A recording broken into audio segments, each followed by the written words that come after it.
Well, welcome to the program today. I'm Amarachi Ubani. Here's what's coming up within the hour. Ukraine responds to the U.S. halting weapons shipments to the country, saying it will only encourage Russia. Exiled Tibetan leader the Dalai Lama says he will have a successor when he dies. Plus, music mogul Sean Diddy Combs is found guilty of transportation to engage in prostitution in his sex trafficking trial. Let's begin the world today. Ukraine has responded to the United States announcement it is halting shipment of weapons to Ukraine, saying this will only serve to encourage Russia. The decision, according to the Trump administration, was taken to put America's interests first following a Department of Defense review of U.S. military support and assistance to other countries. Ukraine's foreign ministry said in a statement that any delay or procrastination in supporting Ukraine's defense capabilities would only encourage the aggressor to continue war and terror rather than seek peace. It particularly emphasized the need for Kyiv to strengthen its air defenses as Russia continues to pummel the country with missiles and drones on a near nightly basis.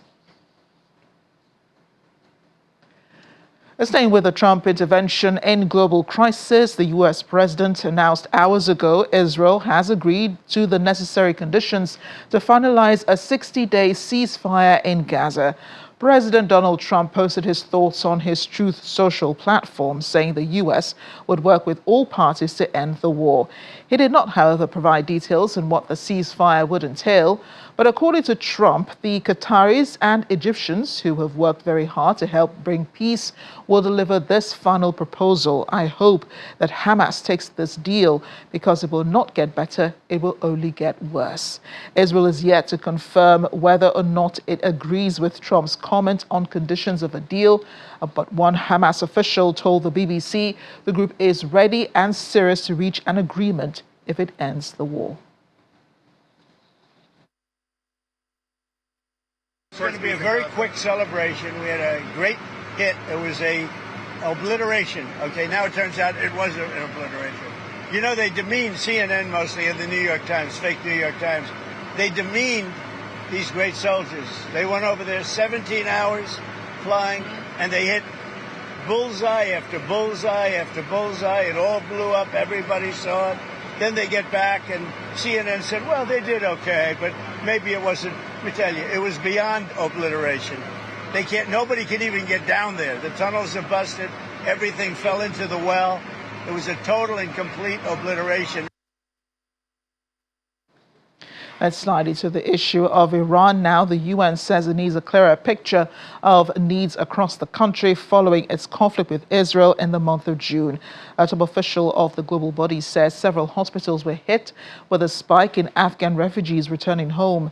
Speaking from the Iranian capital, Tehran, the UN resident coordinator in Iran, Stefan Prisner, confirmed reports and testimonies that Tehran had emptied as residents sought safety from the missile strikes. The UN's presence in Iran spans 18 agencies with approximately 50 international staff and 500 national staff. Last year's budget amounted to around $75 million, with two-thirds dedicated to the country's roughly 4 million refugees. The remainder is allocated to development and environment projects, including climate adaptation and migration work.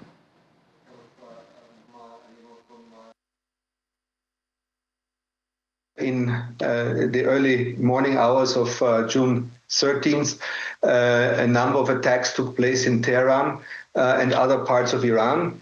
And then over the next 12 days, there were multiple attacks by either side. As per government estimates, we know that there have been 627 people killed and almost 5,000 injured. In Tehran, we could very clearly observe that, of course, from the first morning hours of that Friday, millions, left the city, mostly towards the north. We know that the health sector has very specific needs because of, the kind of hits on several hospitals, on health equipment such as ambulances. We, stayed here throughout the conflict and are now in discussions with the government how to adapt the program to meet, emerging needs that are only kind of becoming clear, in these days. It's only a few days since the conflict basically has stopped and the ceasefire was agreed upon. How the conflict impacts the refugee situation. It's a bit early to basically already assess this, but what we have seen is that the returns, from Iran to Afghanistan have increased, partly probably through self-evacuation, but also through deportations. Meanwhile, Iran's President Masoud Pezeshkian has signed a law suspending cooperation with the International Atomic Energy Agency amid growing tensions between Tehran and the UN nuclear watchdog following Israeli and U.S. attacks on Iranian nuclear facilities last month. The announcement comes a week after Iran's parliament passed legislation to suspend cooperation with the IAEA, citing Israel's June 13 surprise attack on Iran and later strikes by the U.S. on Iranian nuclear facilities. According to the parliament resolution, IAEA inspectors will not be allowed to visit nuclear sites without approval from Iran's Supreme National Security Council. In response to Pezeshkian's formally enacted the suspension, Israeli Foreign Minister Gideon Sa'ar urged European signatories of the 2015 nuclear deal to trigger the snapback mechanism and reinstate all UN sanctions on Iran.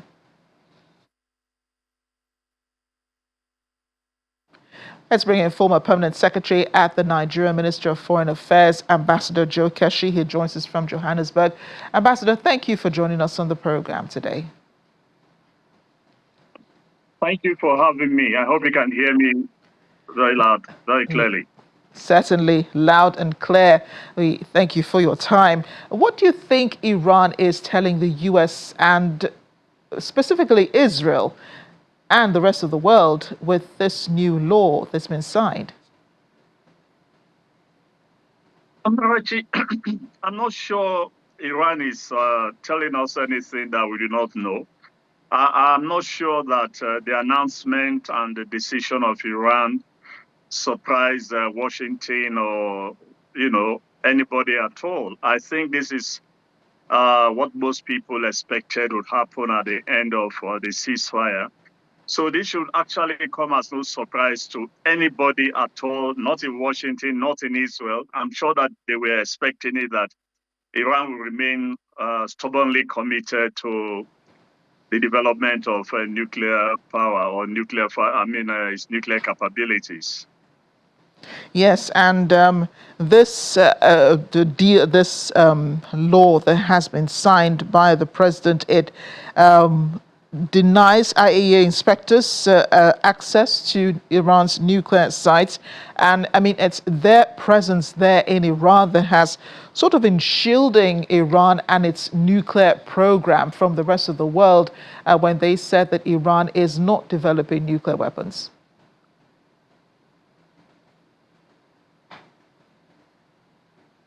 Let's put the case of the Atomic Agency in context. You recall that it was to some extent, or to a large extent, it was the resolution passed by the Atomic Energy that actually emboldened Israel, that has been campaigning, advocating. In fact, let's not say Israel. Let's say Netanyahu has for over more than 10, 15 years raising this alarm that Iran is developing, nuclear bomb without any evidence. And the Atomic Energy has been supervising Iran since the Obama deal was signed 2015 or thereabout. But the situation we now have is that Donald Trump blew it up, but even then they were still going to supervise. And so I think they refused them the last time. And then these guys gave a report that they have enriched uranium up to 60%. But that does not mean that they already have the capacity to actually develop the bomb itself or to, begin to develop warheads. And so based on that resolution that was passed by the Atomic Energy Facilities, by the nuclear, yes, the atomic energy facilities. Israel and America find justification for carrying out the operation that they carried out some over a week or so ago. So this is the situation that the world now finds itself. Yeah, and there have been reactions, to Iran's announcement. Many of them think that Iran's nuclear activities will no longer come under checks. This is a concern. They're asking the IAEA to do something. They want America to do something. All of the European countries are all very wary of this new law that has been signed. So how safe is the region, however, in light of the news? How safe is Israel, which considers Iran an existential threat? Amarachi, the hypocrisy in all this thing is so mind-boggling when you come to think about it.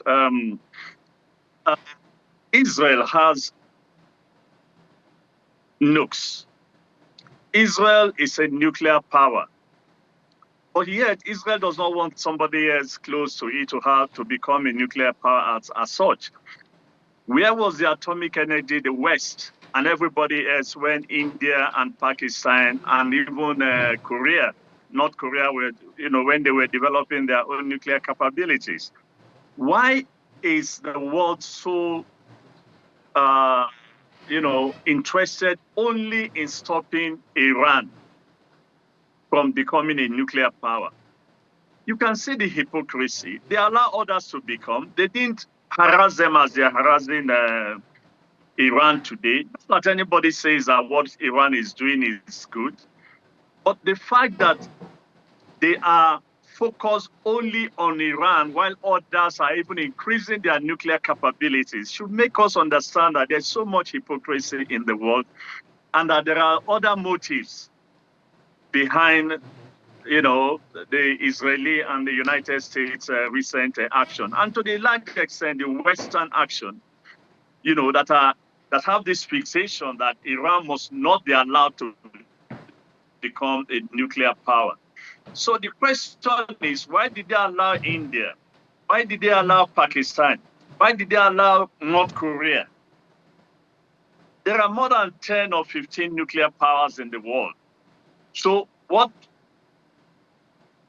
would another country developing its own nuclear capabilities become the only problem and not the rest? I mean, I find it very, very difficult to understand, really, but it just shows you the hypocrisy that all this noise about Iran, there are other motives that that those interested, Israel and the United States, have really not told us. It's not just that they must not. The question is, why must they not have nuclear facilities when others do have? Well, seeing that they're all of not these... going to be the first, they're not going to be the second. Right. And seeing that all of these countries, as well as Iran now, have set the precedent, Iran doesn't need to hide any more or lie about the fact that it is enriching uranium to produce warheads, right? Look, let's go back to 2015. They made a deal with the Obama administration, which was accepted and was working. Let's put that in context. The Obama deal with Iran was working. It was signed by some Western powers and the nuclear agency, and it was working. Donald Trump blew it up when he came to power the first time around. And that has led us to the situation the world now finds itself. But again, I repeat my question. Why are we so fixated with Iran having nuclear power while there are other states that are even increasing their nuclear capabilities? India and Pakistan, for example, North Korea, for example. Why is why is the United States dead bent against Iran having nuclear capabilities? That is the question I think we should ask ourselves. And any answer will just demonstrate the hypocrisy of the West, that they have other agenda beyond what we already know. A good question it is. Unfortunately, we haven't heard from the Trump administration reaction to, Iran's announcement of the new law. But now there is some threat to the IAEA Director General Rafael Rossi, who says he wants access still into Iran's nuclear sites, but then he's been denied thanks to the new law.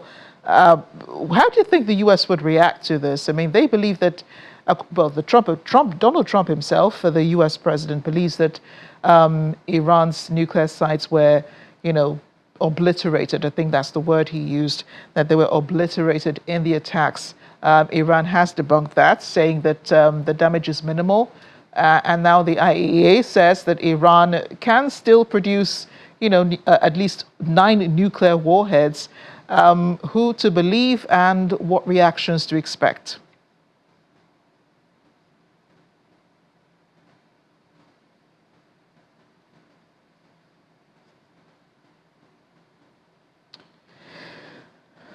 It does seem we have lost. Look, Amarachi, if you are hearing me. Yes, we can. We can hear you. Amarachi, if you are hearing me. We can hear you.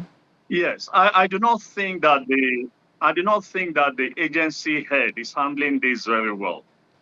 If I were in his shoes, I would have delayed my request to visit, because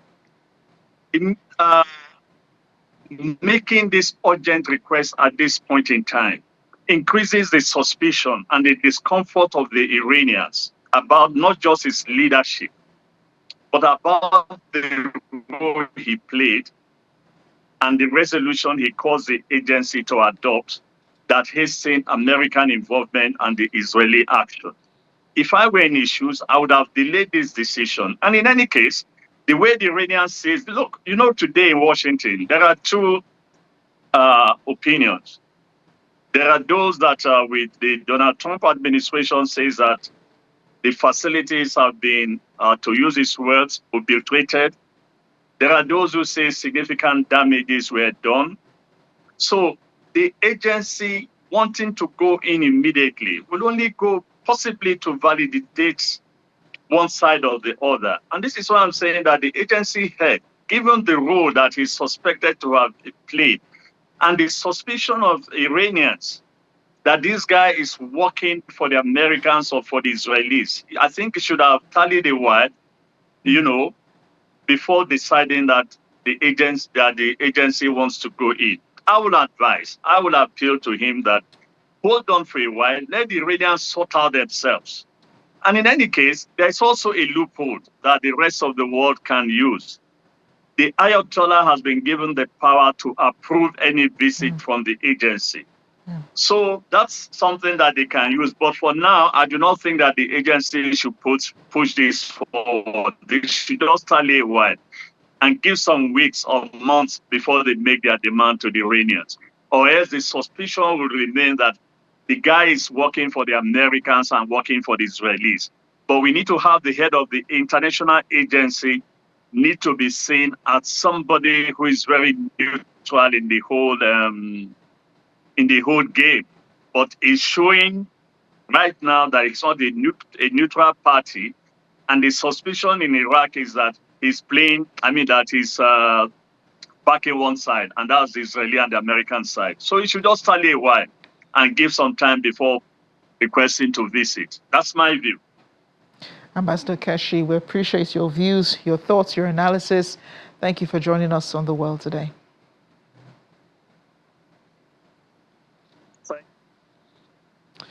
A UN spokesperson, Stefan Dujarric, has been speaking on the humanitarian situation in Syria, saying that the UN humanitarian and resident coordinator for Syria, Adam Abdelmullah, has completed a 3-day UN interagency mission in the northwest of the country to the governorates of Aleppo and Idlib to assess humanitarian needs there.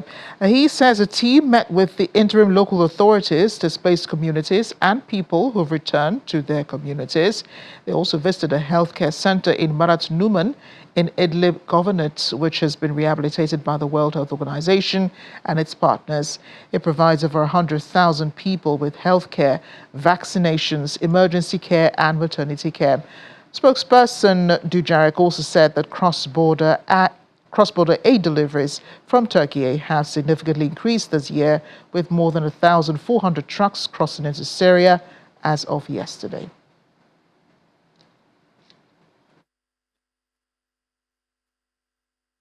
Our humanitarian resident coordinator for Syria, Adam Abdelmullah, today completed a 3-day UN interagency mission to the northwest of the country, to the governorates of Aleppo and Idlib, to assess humanitarian needs there.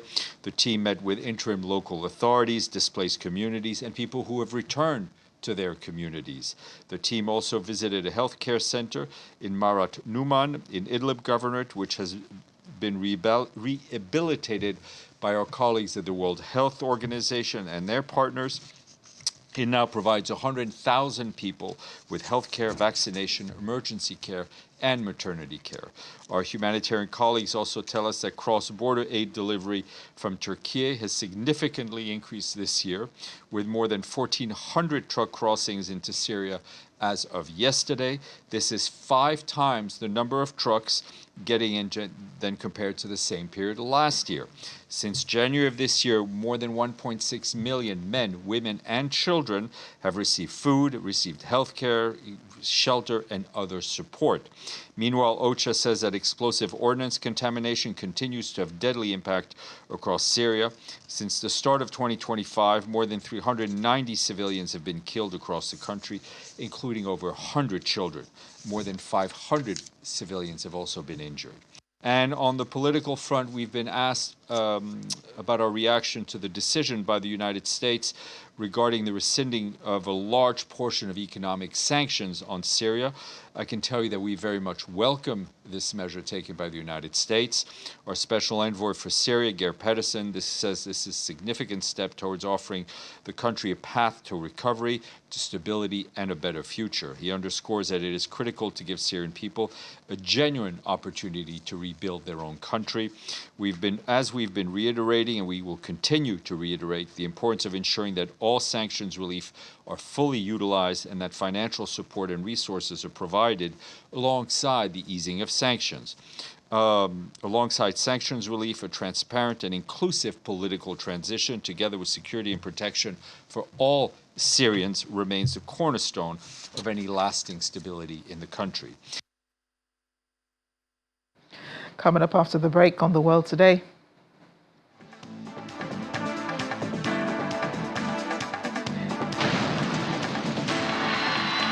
It's a hot, hot summer in Berlin, with tourists frequenting fountains and lakes. Stay with us.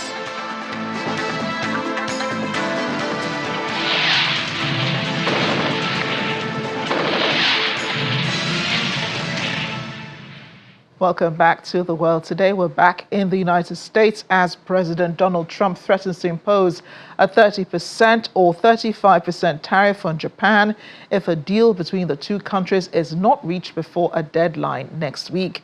That will be well above the 24% tariff Japan was hit with as part of Trump's so-called Liberation Day on April 2nd, when he announced steep import duties on countries around the world.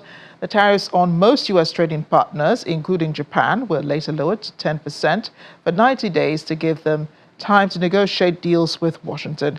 Now, that pause is due to expire on July 9, and Trump has said he's not planning to extend the deadline. Trump also continued to cast doubts that an agreement could be reached with Tokyo. Japan has declined to comment on Trump's threat to hike tariffs. Meanwhile, U.S. Secretary of State Marco Rubio has convened a meeting of the Quad group of countries, that's U.S., Japan, Australia, and India, telling them he wants to be their friend. This meeting took place at the White House. It follows a huge row over U.S. tariffs on countries worldwide, with Rubio keen to focus on the new Critical Minerals Initiative, which media outlets have reported as a way to counter China, although the country was not named in the formal announcement. India's foreign minister said that they were all committed to ensure a free and open Indo-Pacific, and also alluded to the recent standoff with Pakistan. The recent escalation was triggered by an attack on Indian-administered Kashmir, with India blaming Pakistan, which the country strongly denies. A ceasefire was agreed 3 days later. Now, Australia's Penny Wong told reporters the four of them are stronger when they work together, while Japan's Takeshi Iwaya has claimed the region is the growth engine of the global economy. We want to continue to build on. These are very important countries. These are very important strategic partners and allies of the United States. And together we have a lot of shared priorities, a lot of things we care about in the world. I think there are many global problems, but also problems that we face in our respective countries that can be solved by us cooperating together. There are many countries that are going to benefit from this partnership, even though they're not members of it.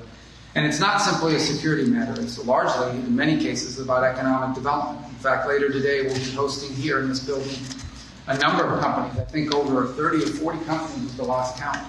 And in addition to the bilateral relationships we have with each of the three partner nations that are here, it's also important within this forum to turn it into one where we begin to focus on specific issues that we want to work together on and begin to deliver action on those issues. And today's the next step in that process. It's an honor to host them. Let me begin by saying that we're all committed to ensure a free and open Indo-Pacific. To that end, our endeavors are devoted to promoting a rules-based international order. It is essential that nations of the Indo-Pacific have the freedom of choice, so essential to make right decisions on development and security. In the last few months, we have made significant progress in Quad initiatives.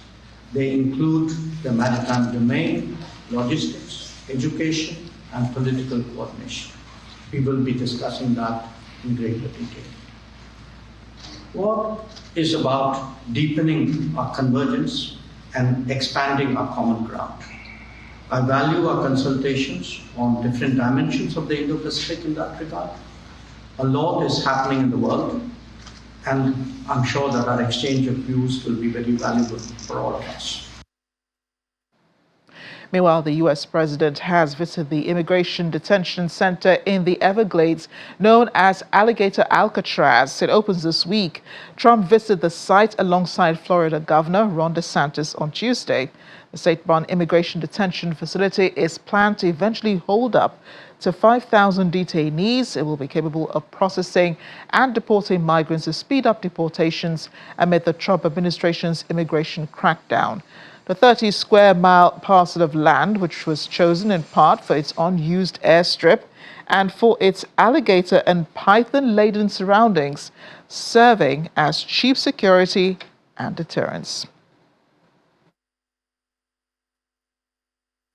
The trip was nice, and the job they've done is fantastic. And this is what you need. And Ron worked beautifully with Christie and all of the people at Homeland Security and got it done in how many days, Ron? 8 days, a new facility was up and running. So you don't always have land so beautiful and so secure. We have a lot of bodyguards and a lot of cops that are in the form of alligators. You don't have to pay them so much. But I wouldn't want to run through the Everglades for long. Well, I was thinking about that, I must say. It was meant more as a joke, but the more I thought of it, the more I liked it, if you want to know the truth. And they were serious. They were actually crocodiles. They were crocodiles from Africa. They are a step beyond. But no, that was really meant as a joke, but a lot of people liked it. And a lot of people think we should do it, frankly. U.S. President Donald Trump. Here in Nigeria, President Bola Tinubu has reaffirmed the country's commitment to deepening collaboration with St. Lucia in education, culture, and technology. President Tinubu visited the Sir Arthur Lewis Community College in Montfortune, Castries, on Tuesday, the fourth day of his state visit to St. Lucia. According to a statement by the Special Advisor on Information and Strategy, Bayo Onanuga, President Tinubu engaged with faculty, staff, and students of the institution named after Sir Arthur Lewis, the 1979 Nobel laureate in economic sciences. Addressing the gathering, President Tinubu described the student community as vital to building a stronger Afro-Caribbean future. He announced a cultural exchange opportunity for the college's performing arts group, following a stage performance of The Drum Maker based on the work of St. Lucian playwright Kendall Hippolyte. Acknowledging education as the most effective weapon against poverty, the president encouraged students to be bold, consistent, and disciplined in the pursuit of knowledge. The Memorial College, the community college, is an instrument to fight poverty. Nothing like education can fight poverty. It's the greatest instrument that we are employed to do so. And I congratulate you, the faculty and member of staff, for taking this seriously. And I advise the student too, for your determination, commitment. If anybody tells you that education is not crucial, ask them to try ignorance.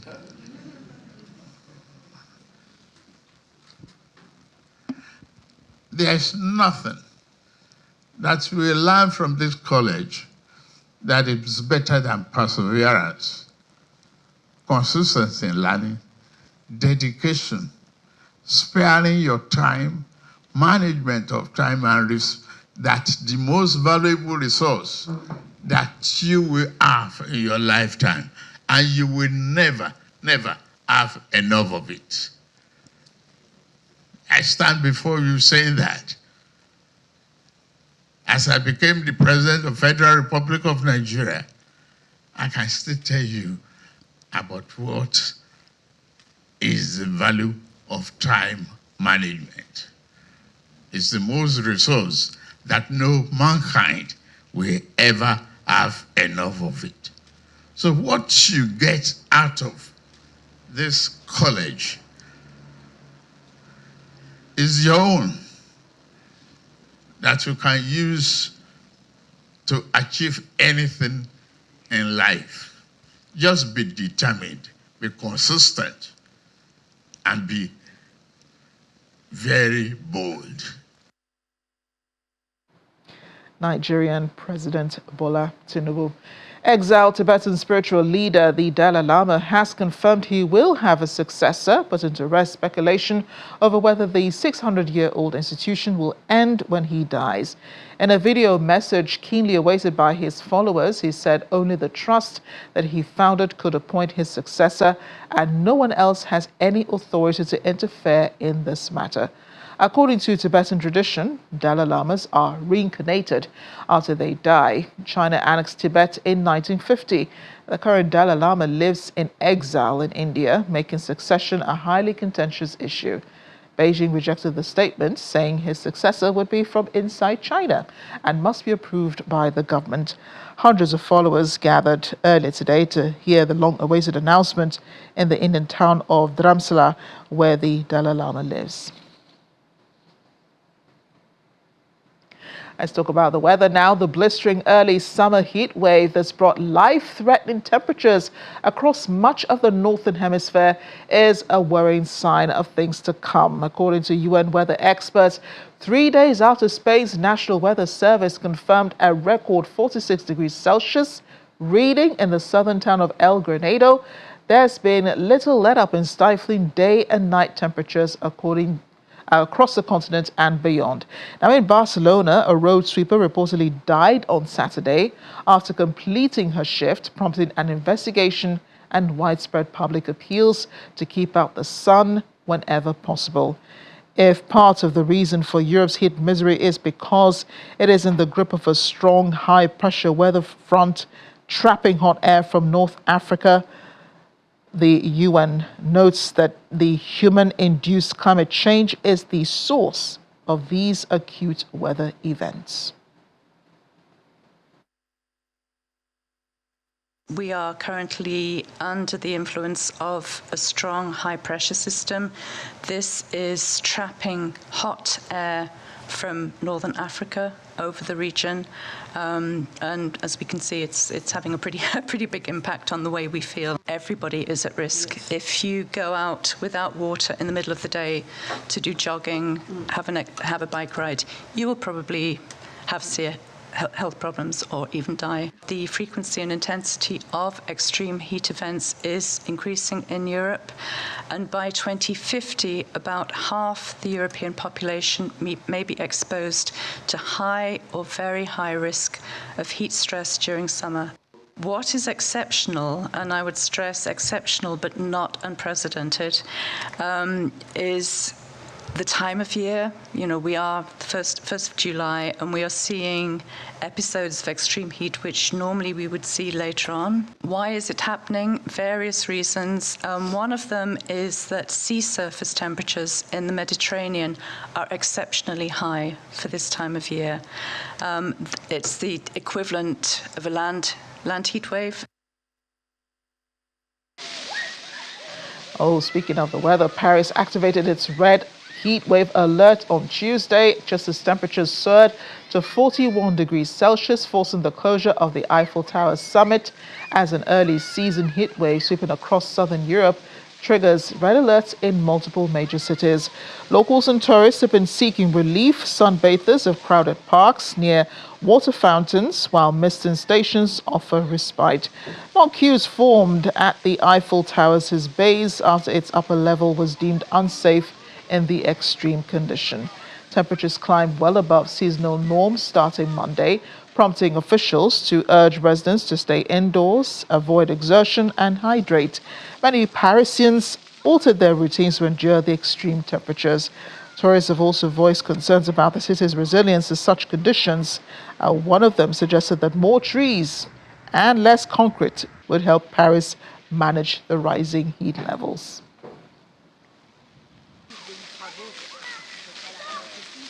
I think we need to plant more trees and less concrete. You know, like in Singapore, they're dealing with by building more trees around the planting more trees around the modern buildings. I think this is what Paris and some of the other cities like Berlin they should adopt to cool the environment, because it's all because of the concrete. I believe it's also contributing to the climate getting hot and hotter and hotter. So I think more trees will help definitely. It's pretty hot, so then today is what I did is I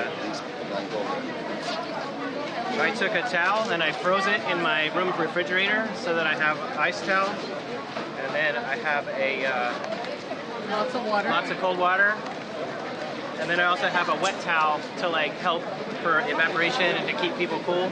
And if somebody's super hot, I can just give it away and then help them out. So. Over in Berlin, tourists and locals have been seeking respite from the sweltering summer heat by splashing in fountains, relaxing by lakes, and cruising along the Spree. As Germany faces record high temperatures, there are many scenes of crowded fountains in front of the iconic Berliner Dom, with children and adults enjoying moments of relief amid the scorching conditions. Tourist boats can also be seen on the River Spree as Berlin sizzles in temperatures nearing 38 degrees Celsius. In response to the heat, local German hospitals are calling for additional funding to retrofit clinics to withstand extreme temperatures. Meanwhile, education officials are pushing for green roofs, shaded schoolyards, and a nationwide rollout of free drinking water in schools.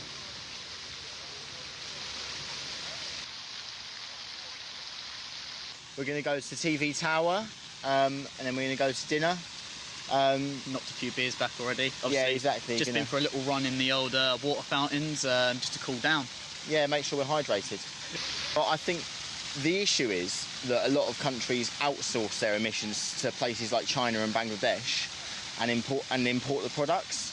So we need to take a more global responsibility so that we're actually taking care of the whole Earth, because the effects are the whole Earth. So it's all very easy to ship all of our production to other countries and not think that we have to worry about emissions, but clearly the effects are global.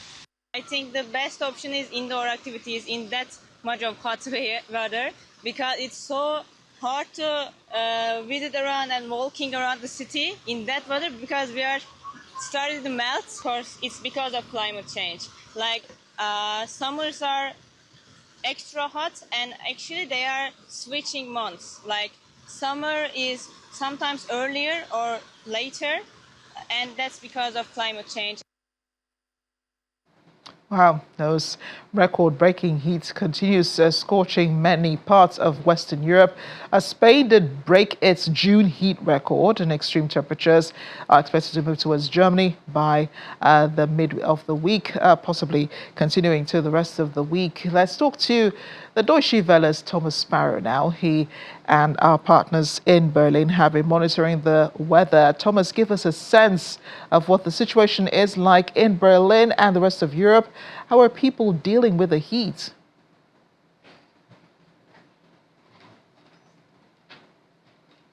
Well, it is very hot indeed, at least for European standards, with record-breaking temperatures for several European countries, especially for the month of June. Spain and Portugal surpassed the 40-degree mark.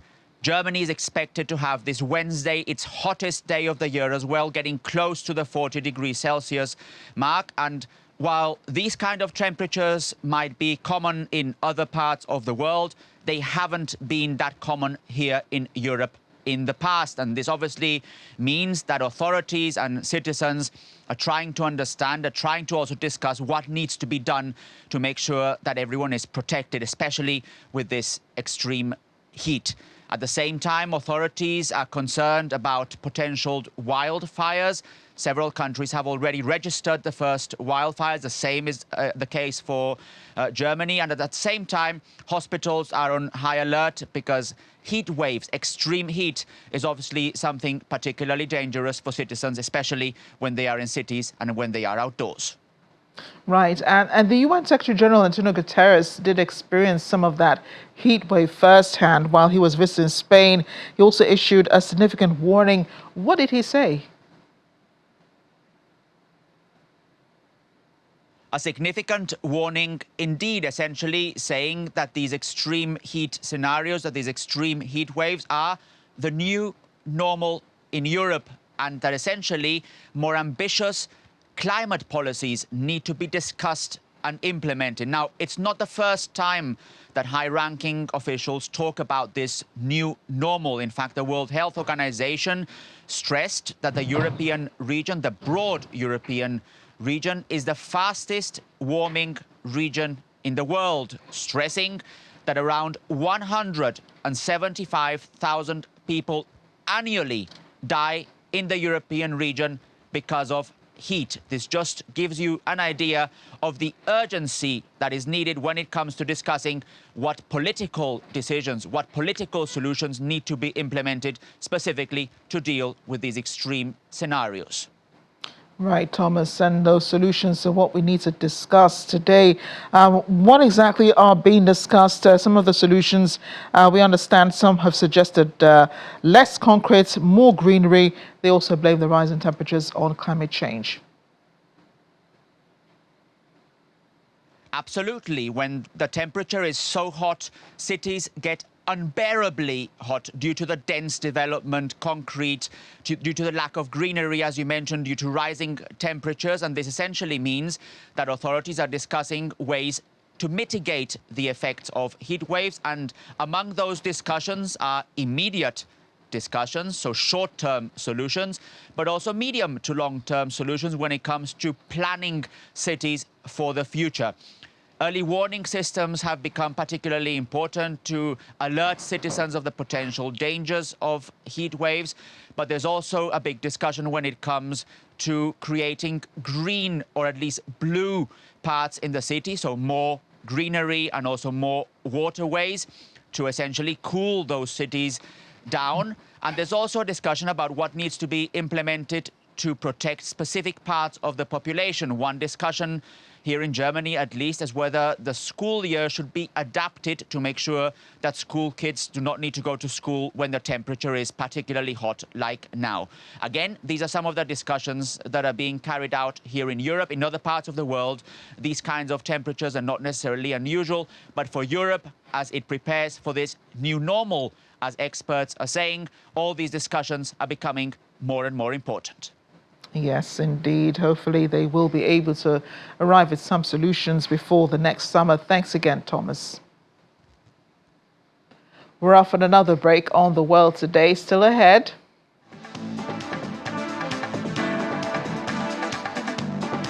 Pop mogul Sean Diddy Combs is found guilty on only 2 charges in his sex trafficking trial.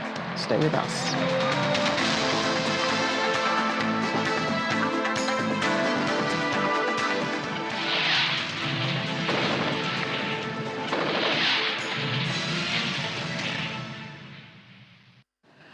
Welcome back. Music mogul Sean Diddy Combs has been found not guilty of racketeering and not guilty of sex trafficking.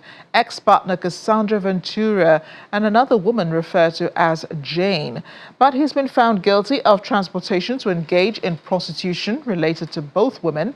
He is yet to be sentenced, but the charge carries a 10-year maximum prison sentence. Now, as soon as the verdict was announced, people jumped out of their chairs, ran out of the courtroom to be the first to report the news. According to a U.S. podcast host, Anushka Mutanda-Dougherty, the success rate for the prosecutors in the Southern District of New York is about 93%. For Diddy's defense team to get him acquitted of the most serious of charges in this case is more than a win. Transportation for sexual prostitution is a federal charge, but some think it's unlikely that he'll get the maximum jail time for that. Now the conversation is going to shift to whether the federal government should have raised the more serious charges, such as racketeering, to begin with. Our correspondent Maria Bird joins us now. Maria, you're watching from where you get a bird's eye view of not just what's been happening in court, but also what's happened in the country. What does this all mean for Diddy? Will he go to jail or not? Well, I think that the charges are clear. There were 5 charges, 2 of which he was found guilty on, and the other 3 he was not. The 3 that he was not found guilty on were the more serious charges, what could have had him in prison for life. But at this time, the charges that he has been found guilty on are about a 10-year maximum sentencing in jail, as we know that he's been asked to be released at this time because he has not received those more serious charges, was not found guilty of this. And so the sentencing will be one that will be put forth by the judge. I think that many are expecting that he will see some jail time, potentially, but it will be nothing to the extent that he potentially could have seen. So what can we understand from what the jury did say about the charge against him by Cassie Ventura? I mean, there were video evidence of his treatment of her, and him also recording a video addressing the issue where he apologized and said, he was not that kind of person that was in the video mistreating Miss Ventura.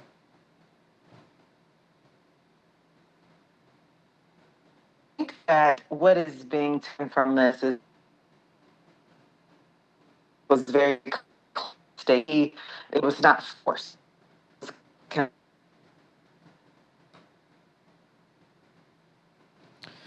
We do seem to be losing audio quality with Maria. We'll try to reconnect with her. Maria, are you still there? Yes, can you hear me? Right, we can. But you need to start from the top, though. Yeah. Yes. So if you look at what they charged him with, which was around forced prostitution, and what is the defense stood on was whether or not the fact that it was not forced prostitution is what they were focusing on, and that this was agreed upon by both parties. And so because of that, that is what allowed him to be removed from potentially seeing that guilty verdict for that. And so as we all have seen the videos time and time again, these videos that many believed would have potentially caused him to receive a guilty verdict, because of that that piece there around consensual, that is what the defense stood on. And how significant is the verdict today, not just for Diddy, but also for other cases like this going forward? This is going to be key. I mean, this is once again another area in which we're going to see precedents. I think there was no precedence for this previously. We know we've seen previous cases around potential forced sexual activity with individuals.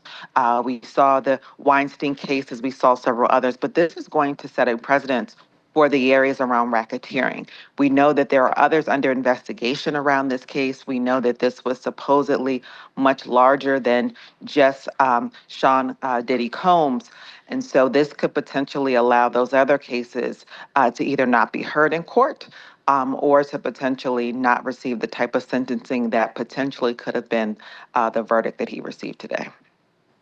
Well, the verdict was only announced just about an hour ago. I was still unraveling the responses to this. Maria, thanks again.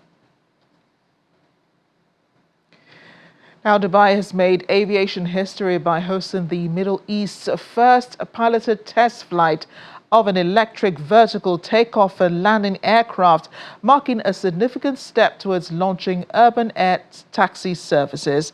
The event was organized by the Roads and Transport Authority in partnership with US-based Joby Aviation. Both parties have agreed to launch air taxi services by 2026, with the first vertiport planned near Dubai International Airport. The RTA confirmed the aircraft, designed to carry a pilot and 4 passengers, can reach speeds of 320 kilometers per hour with a range of 160 kilometers, offering rapid connections such as airport to Palm Jumeirah in under 12 minutes. Anthony Curry, who's the general manager of Joby Aviation UAE, says this is a major milestone for the aviation world, pointing out that the aircraft is prepared to fly in various directions on conditions and will withstand Dubai's hot weather.